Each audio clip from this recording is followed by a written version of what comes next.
नमस्कार मित्रांनो, तुम्ही पाहू शकता हा पोस्ट पुणे टाईम मिरर्सने केलेला आहे.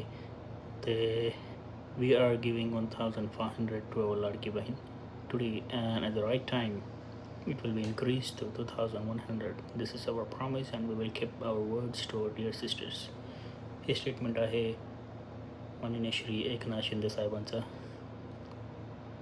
तर तुमचं काय म्हणणं आहे यामध्ये? 1500 1500च्या ऐवजी हे वचन देत आहेत की आम्ही 2100 आम्ही हे आपल्या लाडकी बहिणींना आम्ही प्रॉमिस करत आहोत. And we will keep our words to our dear sisters. तर नक्कीच कळू द्या तुमचं काय मत आहे यामध्ये. काय शिंदे साहेब आपले वचन ठेवतील की बस हा एक कमेंट होता. जय हिंद, जय महाराष्ट्र.